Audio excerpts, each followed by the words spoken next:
I'm Linor Moudou in for Esther Gitui-Yuwat. It's Monday, August 8th. This is Africa 54.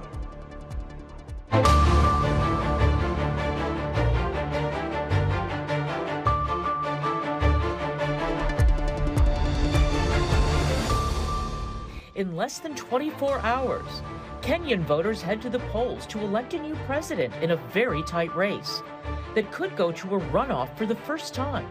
No outright winner means a runoff election within 30 days. U.S. Secretary of State Antony Blinken meets with the South African foreign minister to open the U.S.-South Africa strategic dialogue in Pretoria. And the U.S. Senate passes the Inflation Reduction Act. Vice President Kamala Harris casts the tie-breaking vote. Republicans say passage of the legislation will lead to reckless spending.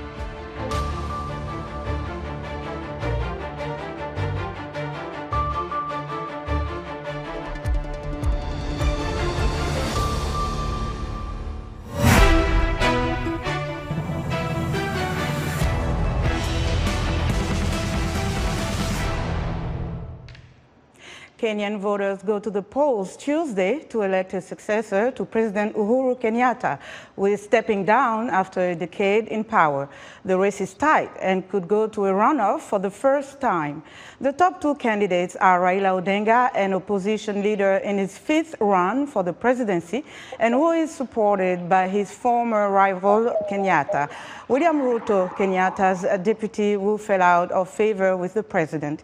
Kenya, East Africa's economic hub, is home to about 56 million people. For more on what's at stake in this election, let's go to Africa 54 managing editor Vincent Makori, who is standing by live in Nairobi. Good evening, Vincent. Good evening, Lino. It's a day before the election. Are the candidates and the voters confident in the Electoral Commission and ready to proceed? Well, in fact, it is some hours before the open the polls, which will be on Tuesday morning. It's already evening, pretty much night here in Nairobi. Talking about confidence in the IEBC, this is breaking news.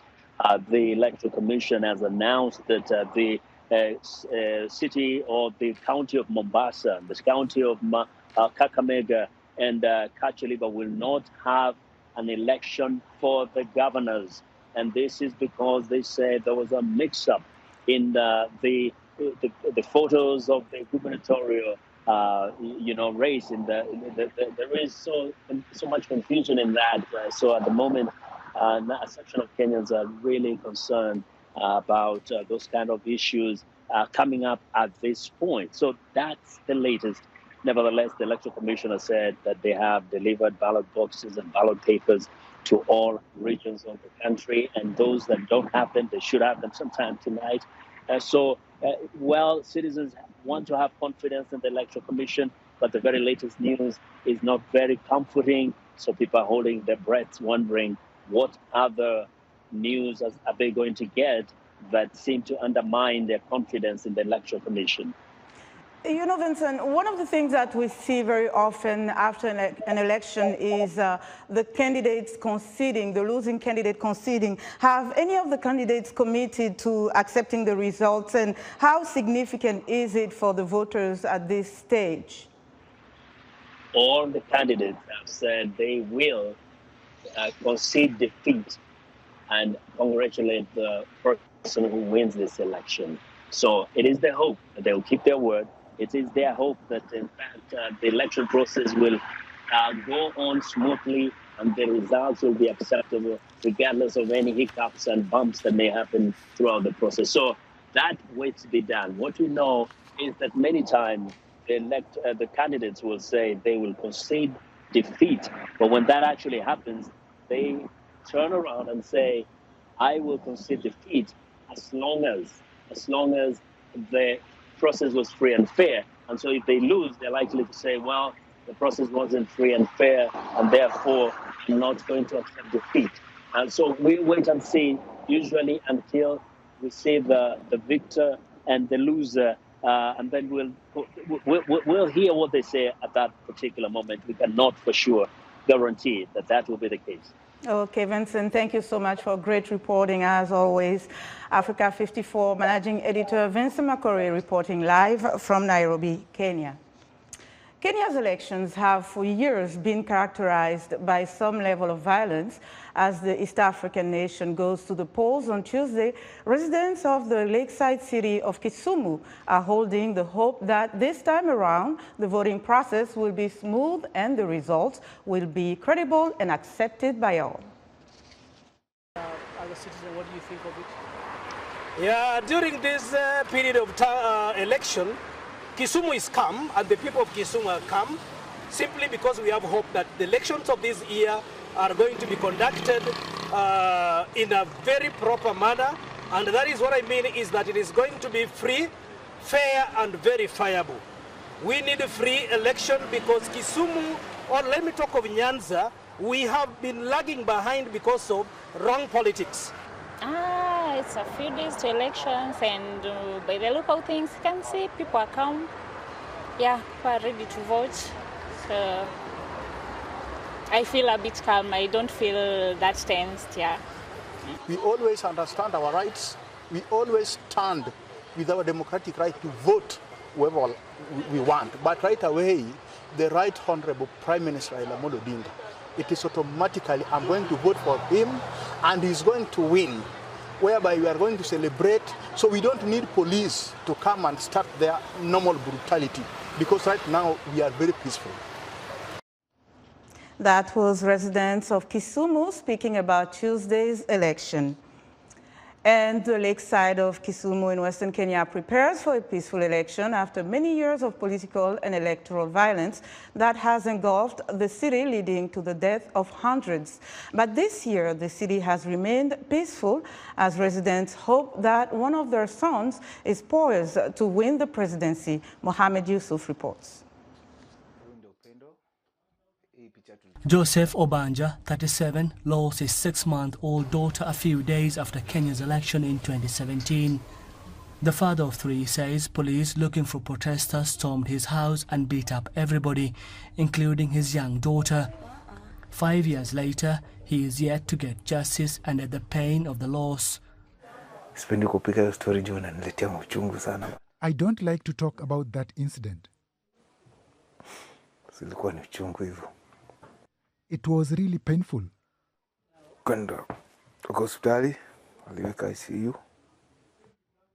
She stayed in the hospital for a week. Then we lost her. She died.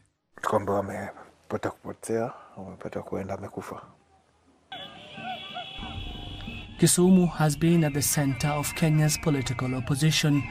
The city witnessed months of demonstrations before and after the 2017 disputed election. The presidential results were later nullified by the Supreme Court after a successful petition by Mr. Raila Odinga. Mary Akinyi, 56, was hit with a bullet as protesters and police engaged in running battles in Kisumu over the disputed presidential vote.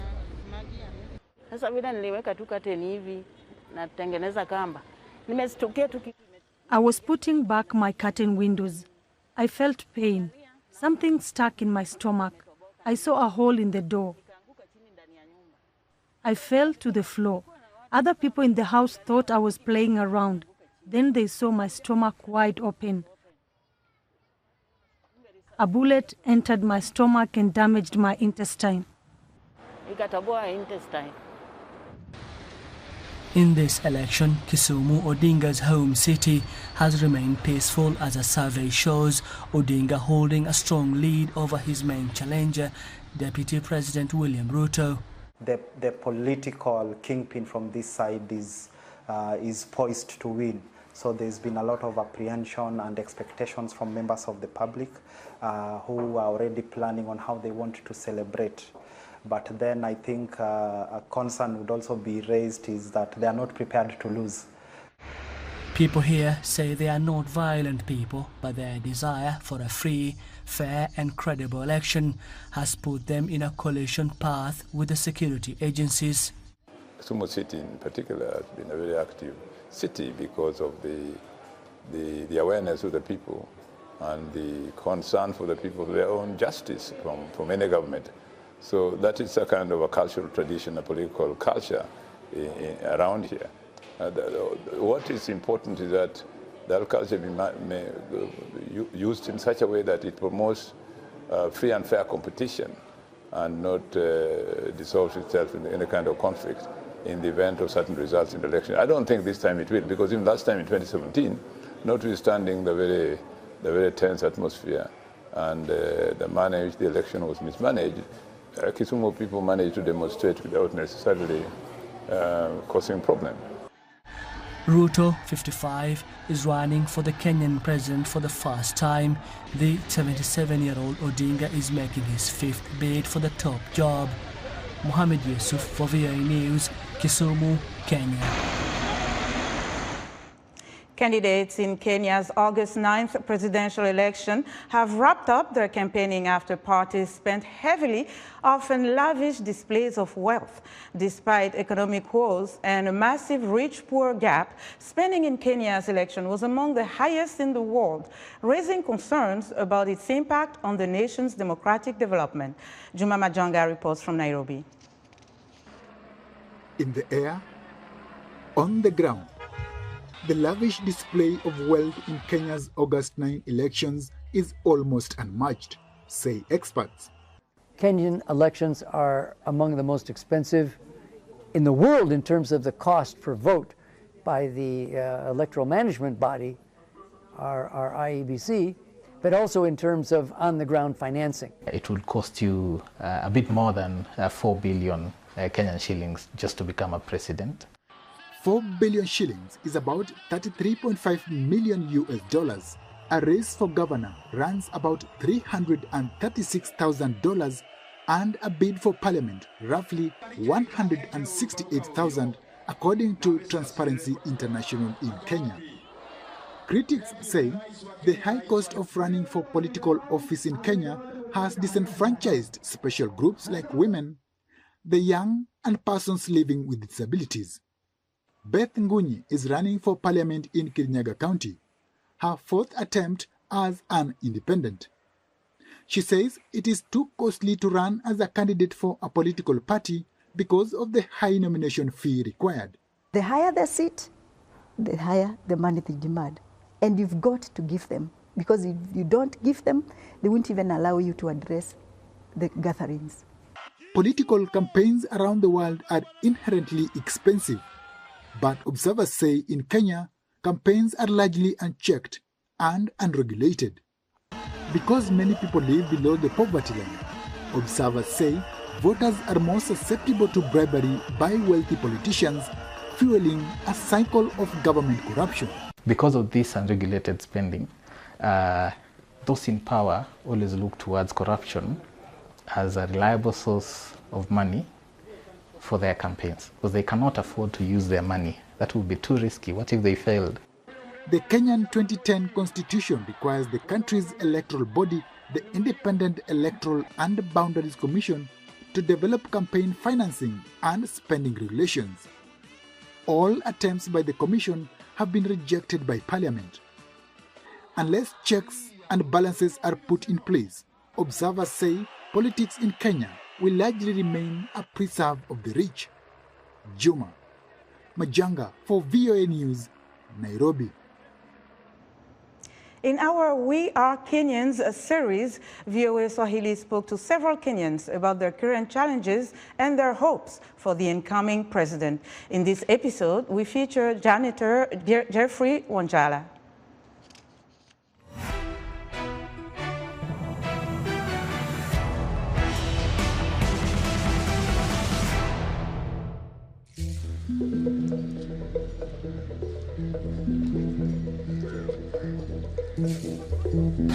The government has failed to give the youths the opportunities of work, whereby many youths, you inform them that they are in loans, debts. So many of the youths that have been put in CRBs, which have failed many youths to inquire some opportunities to get some resources to enhance their business and to enhance their life financially. Kenyan government, it should ensure that the youths of Kenya are actually getting whatever, especially jobs, because we need these opportunities. We are ready to work for these opportunities so that we can at least stand our living. Many of the youths come from the poor backgrounds. They need that opportunity to go. Another thing is that we need the peace. We need peace. Actually, when we look for some areas in this country that are insecurity, we need security that can at least largely give us the entire peace. You know, the country needs peace, and that's what we need. I need a leader who will empower youths. I need a leader who will give us the opportunities. A leader who will be with integrity and stand with firm of peace. A leader who will ensure that our country, nation is moving forward. My right to vote, I'll vote, and I'll vote for Dr. William Samuel Ruto.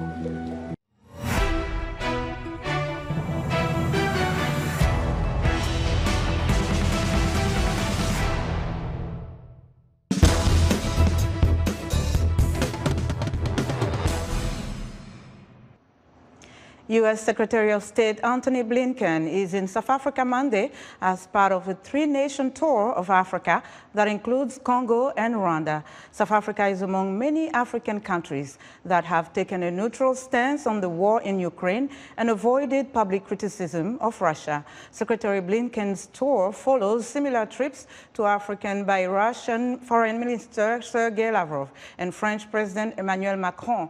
Blinken met with the South African Foreign Minister to open the U.S.-South Africa strategic dialogue in Pretoria.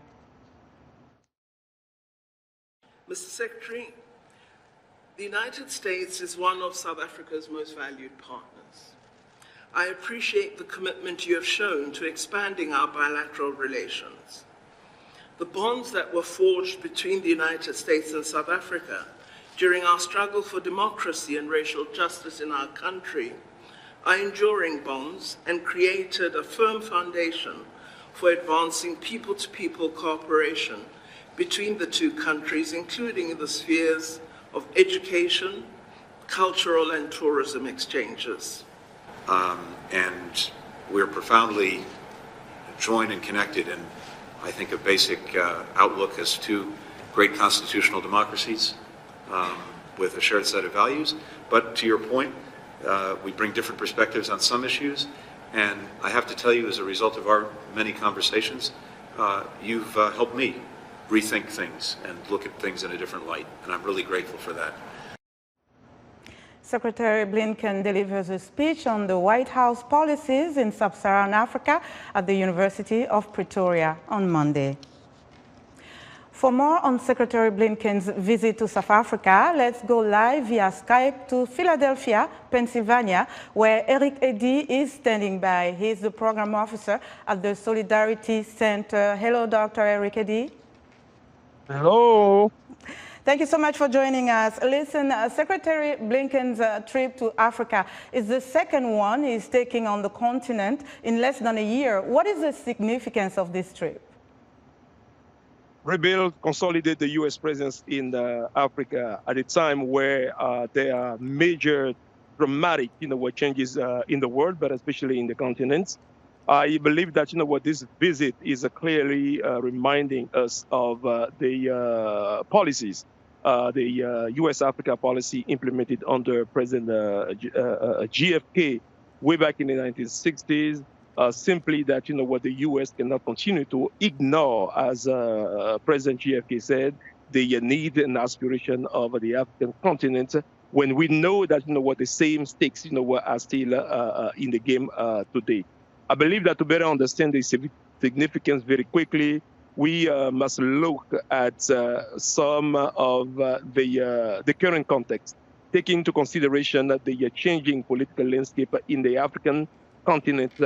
We've so many youth today reviving the concept of Pan-Africanism and also questioning why security is done in the country, why is that in the continent, why is that job growth will continue to be slim, especially in this digitized world. And of course, we also have the entrance of new hegemon. We know you name Russia and China, but I can also say that you have countries like Turkey that have also intensified their presence in Africa. So how does the U.S. send a strong message that America is a better ally when we see how aggressive Russia and China are on the continent? Well, the first thing that I probably would love the United States to understand is that although you have this growing presence of China and Russia, and even Turkey that has, multiplied its trade, with the African continent. We remember that President Erdogan also toured many African countries as well. I believe that, the U.S. should understand that, for the African partners, the U.S. remains a viable partner. That's number one. And to send this strong message, I believe that, there is a need to, for maybe now, and more seriously, take into consideration why is that China and Russia are becoming more and more attractive to those African nations that are signing partnership with them, whether it is in terms of security, whether it is in terms of bilateral, trade relationship, you name it. Why is that those countries are becoming, more and more attractive? And the message has been clear for the longest. Okay, Dr. Eric Edi, we have to leave it there. Thank you so much for joining us. Please. Eric Edi is the program officer at the Solidarity Center in Philadelphia. Secretary Blinken visited the Johannesburg Hector Peterson Memorial in Soweto Township on Sunday as part of his official visit to South Africa. The museum is named after an 11-year-old boy who was killed while protesting apartheid and segregation in June 1976. He was among the first of more than 500 people killed in months of battles between protesters and police, which caused international outrage and heralded the eventual end of apartheid in South Africa. Inside the museum, Blinken met young African leaders from the Mandela Washington Fellowship. Chad's military government signed a deal Monday with more than 40 opposition groups to launch national peace talks on August 20th in N'Djamena. But the main rebel outfit, the Front for Change and Concord in Chad, refused to participate. The dialogue aims to agree to the schedule and rules for a presidential election that military ruler Idriss Déby has promised by October. Still to come,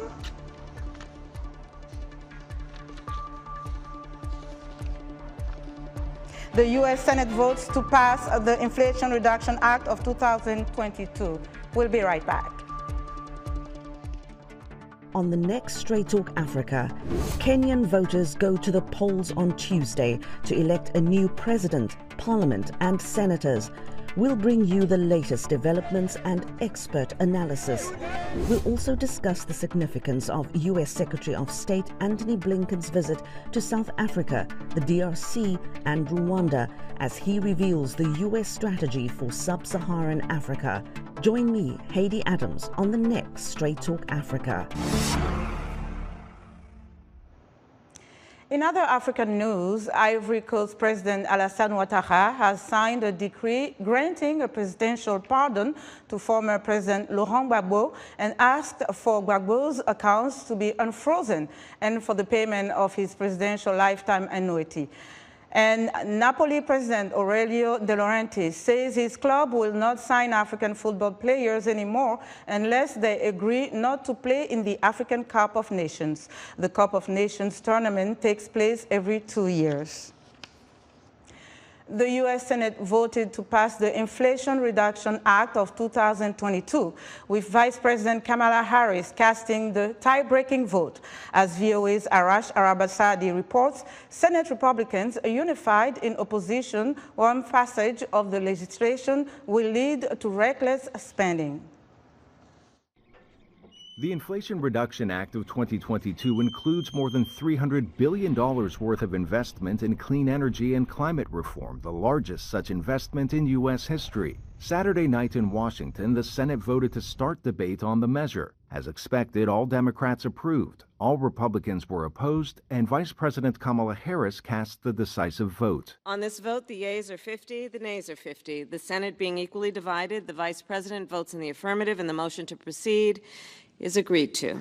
The clerk will report the bill. The development follows more than a week of back and forth from Democrats and Republicans with accusations of reckless spending by the latter and obstructionist tactics by the former. Those public debates led to an all-night vote-a-rama in the Senate. This is going to reduce the costs that hit American families in their pocketbook. Prescription drug costs, health care costs, energy costs. It's going to make for a more secure and stable and cleaner and more affordable future for American families.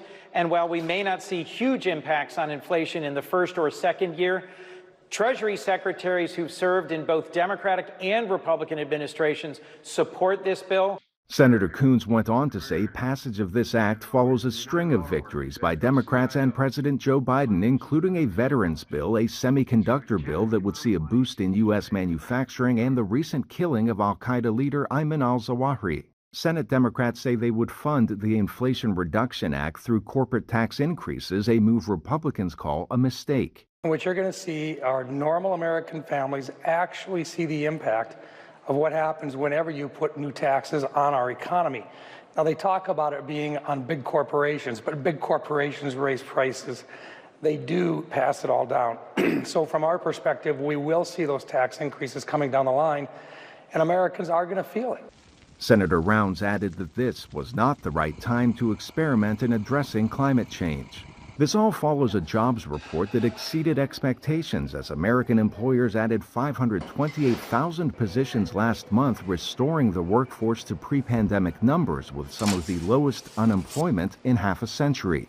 Arash Arabasadi, VOA News. That's our show for today. Thanks for joining us. Good night.